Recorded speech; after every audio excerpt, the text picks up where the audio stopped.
Not many of us can resist the fascination of a vintage Les Paul. The standard, with striking flame maple top and cherry sunburst finish, gets most of the attention. Others prefer her more classy sister in tuxedo look, the Custom. Some others favor the stunning sonic impact of the junior sister with a single P90 pickup and no frills look. In this perspective, the double pickup special seems to play a secondary role. It would seem condemned to the unfair definition of neither fish nor fowl, not a top-shelf Les Paul standard or custom, and not a minimalist rock and roll machine like the Junior. In fact, the Les Paul Special cannot count on many relevant testimonials. Consequently, a vintage original Les Paul Special from the 1950s, until recently, had even lower market value than many contemporary reissues of Les Paul Standard and Custom. Yet the vintage Special has been re-evaluated and it's now considered a proud member of the Les Paul family.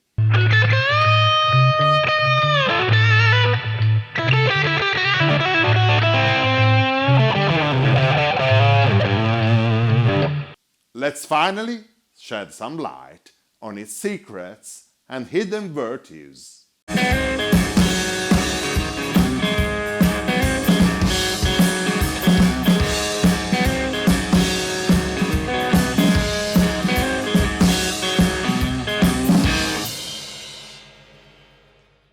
Please subscribe to the channel with Cherry Sunburst Frame, always based on documented first-hand information that you won't easily find anywhere else. This is episode 52, a number that brings us straight to year 1952, when Gibson launched their first solid body, the Les Paul model.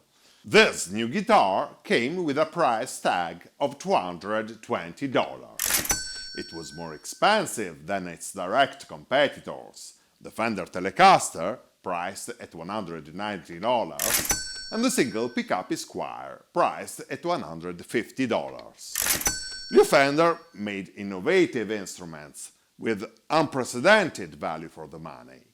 2 years later, in 1954, Gibson decided to differentiate the offer to address different market segments and to point at new targets. They came up with 2 more versions of the Les Paul. The Custom Black Beauty, destined to more demanding players, priced at $325, and the Sunburst Junior, intended, on the contrary, as an entry-level model for students and players on a budget. With an inviting price tag of $99.50, the Junior was even a cost-effective alternative to the Fender Esquire. The first version, with gold top finish, remained with the plain designation of Les Paul model. Players used to call it Les Paul Standard, so Gibson officially adopted this name in 1974. The following year, in 1955, 2 more versions of the Les Paul appeared on the market. The TV was a Junior dressed in beautiful limed mahogany finish, described in the catalog as the latest in modern appearance. In particular, as the name suggests, this referred to the contrast between bright finish and black plastic parts, creating an effective look on black and white TV screens of the time. This plus commanded an extra price of $12 over the regular Sunburst Junior. I used to own one of the only 230 TV models produced in that year. The other model introduced in 1955 was the Special, filling the gap between the TV and the Standard. It sported the same finish of the TV and came at a price of $182. It's worth noting that today, cheaper guitars have a substantially similar design to higher-priced models. Costs are cut through lower quality production and using inexpensive materials and parts. In 1955, Gibson had a radically different policy. This 5 version of the Les Paul shared exactly the same type of components and electronics, and they were made exactly with the same type of fine woods and the same degree of accuracy. The difference was in more essential pickups complement and hardware and less sophisticated finishing and cosmetics. In fact, on the $100 Junior for students, you had the same Honduran mahogany of the more pricey models, and the fingerboard was made of the same Brazilian rosewood of the standard. Sadly today, these woods are no longer available even for the most prestigious reissues. The 1955 gold top model had a curved maple top, trapezoid fingerboard inlays, and tuners with keystone or tulip buttons. The Special had a flat top body made with a solid slab of mahogany, dot markers, and cheaper 3-on-a-strip tuners with round plastic buttons, but the two guitars were substantially similar. As a matter of fact, the Special shared the same pickups configuration, electronics, bridge and bound neck of the 1955 standard. At the time, the Custom was the only Les Paul with Tune-o-matic ABR1 bridged, allowing individual saddle adjustment. All others mounted the frugal wraparound bridge. As for construction, there was a difference. Junior, TV and Special had the neck-to-body joint system with short tenon, while the Standard and Custom had a more effective long tenon joint. Remarkable changes arrived in the following 2 years. In 1956, the Standard model received the ABR1 bridge. In 1957, the newly introduced PAF humbucker pickups were adopted on the Standard model and on the Custom, which was now equipped with 3 humbuckers.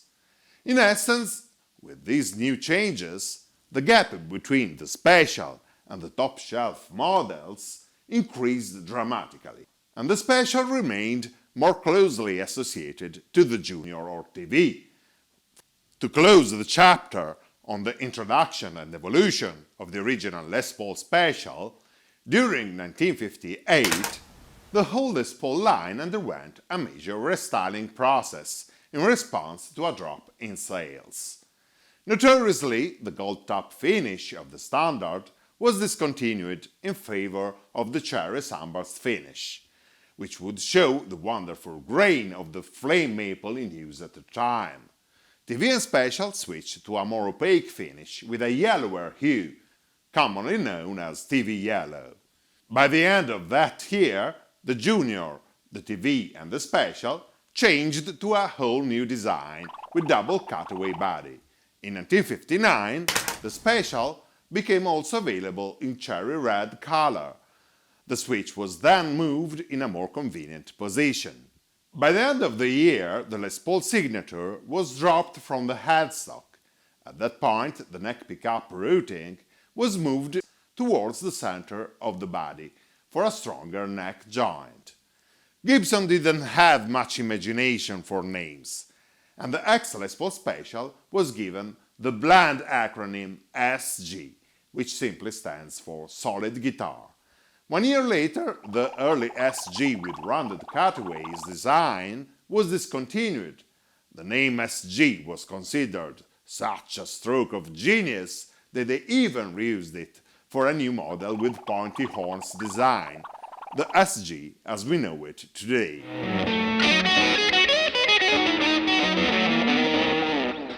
Let's open another important chapter, guitar tone. How does a Special from the 1950s sound?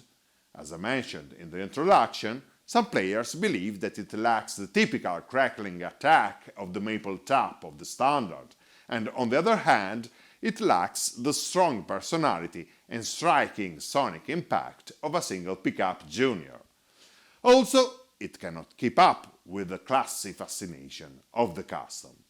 So what's so special about the Special? I believe that there's a big misconception. The Special is generally considered like a double pickup version of the Junior or TV. From a technical point of view, this seems to make sense. Short of neck pickup and related controls with switch selector, the three models share nearly identical features. Besides cosmetics, the only difference is the mounting system of the P90s.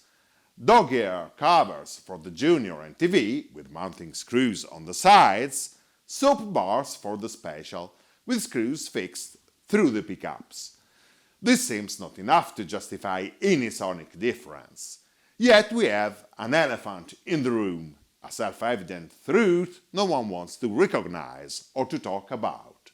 The Junior, the TV and the Special, for some strange reason, sound significantly different from each other. In some way they have distinct personality and sonic characters. To demonstrate my theory, I needed to find these vintage original models available for side-by-side comparison. I found a rich display at Guitar Source in Lecco, right on the lakefront, a breathtaking location even on a foggy and rainy day. My friend Claudio Mauri gave me hospitality in his shop, where I also met my guitar friends Andrea Cesarini and Fabio Bugugnoli. We dove into a passionate discussion.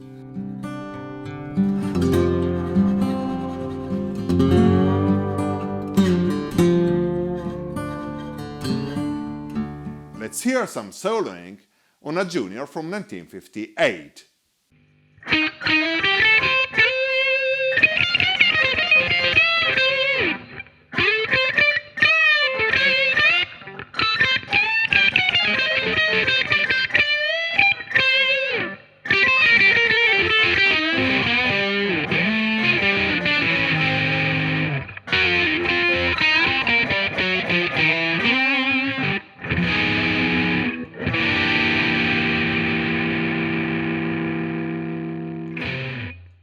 Now, let's hear a similar phrasing on a Special from the same year.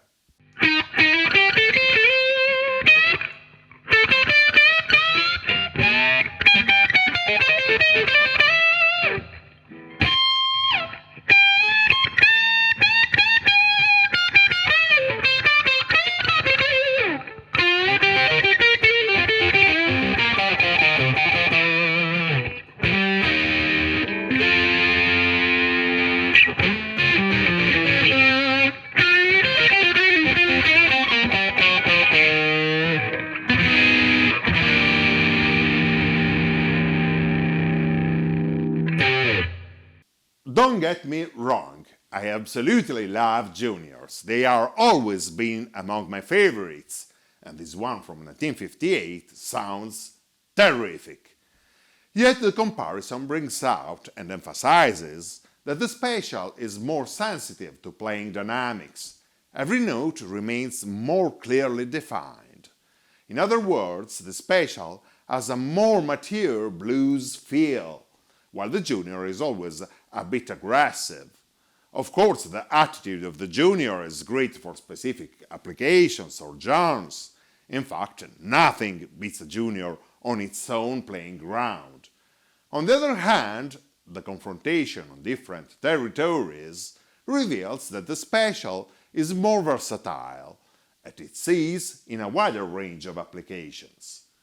Also, it is fair to say that the Les Paul Specials sound more balanced and consistent than the Juniors. Leslie West, one of the greatest testimonials of the Les Paul Junior, used to say that it's difficult to find a Junior that sounds equally good on both bass strings and high strings. They usually tend to sound good only on either of the two sides of the neck. The same goes with the double cut models from 1959. Just notice how the Special sounds a bit more expressive on bass strings than the Junior.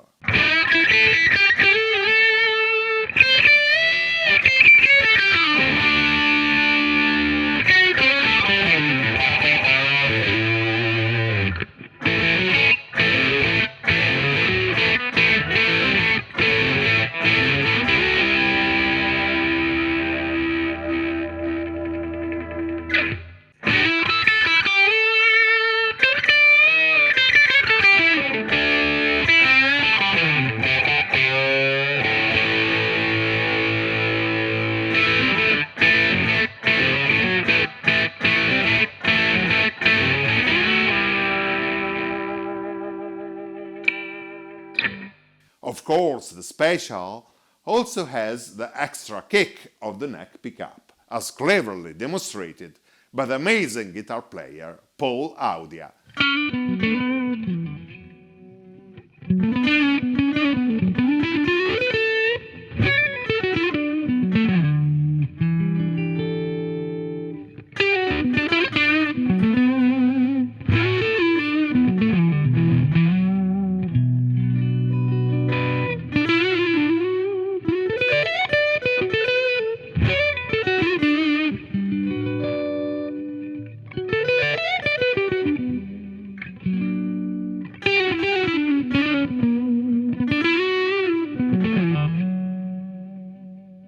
A particular thank you to Paul for his technical collaboration.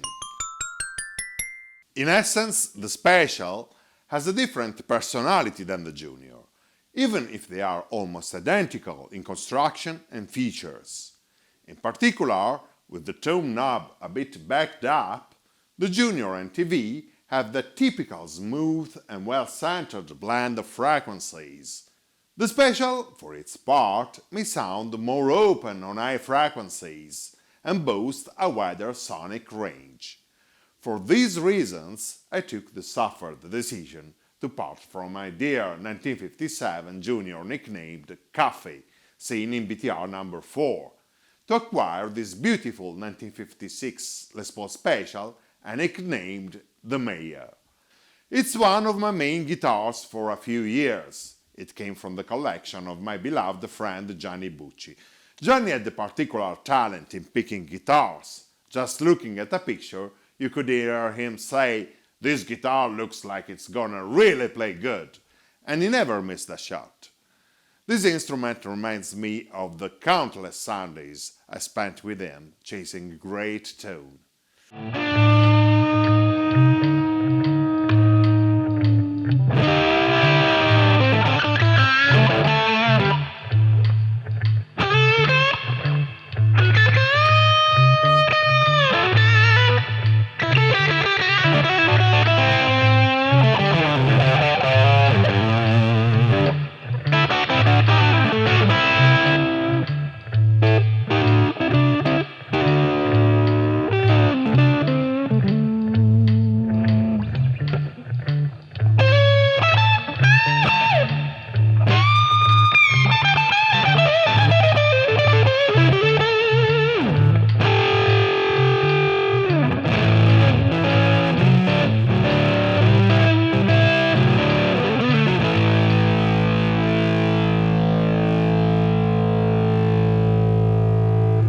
And now, the sore point, the lack of significant testimonials.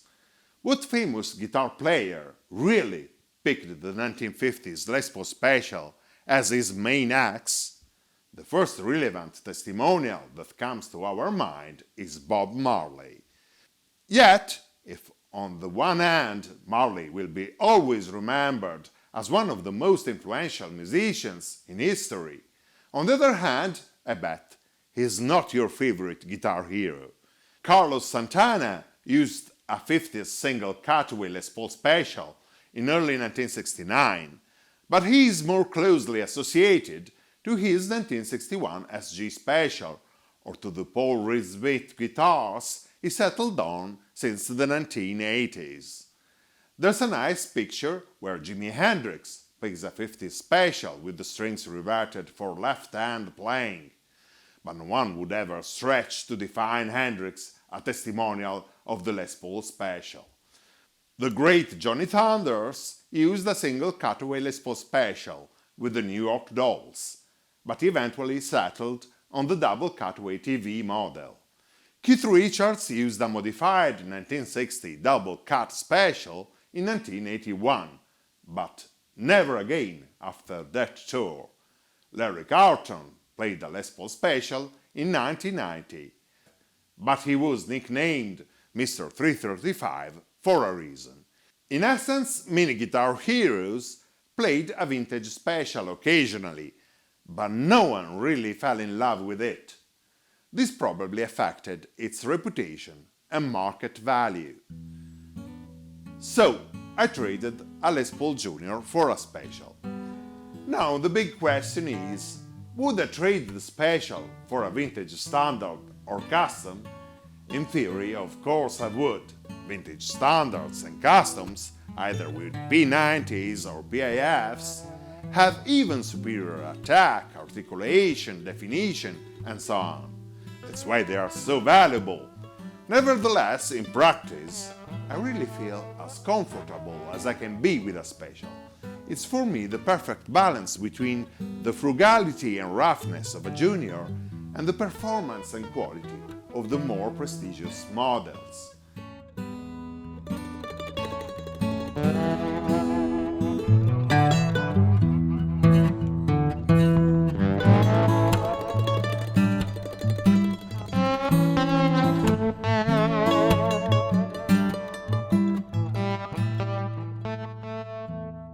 Also, the special represents the musical heritage of Delta blues and rock and roll of the 1950s, probably better than any other Les Pauls do, with a touch of punk rock appeal.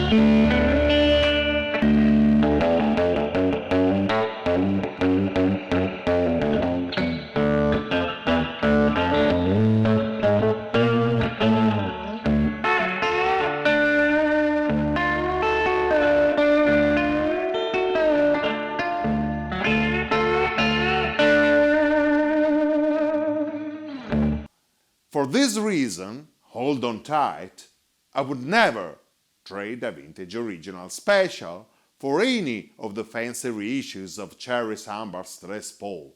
Murphy Lab, Collector's Choice, hand-selected, no matter what. A vintage Les Paul special from the 1950s is the testimony of the culture and tone of its time, and possibly represents the greatest value for the money in a Les Paul from the golden era.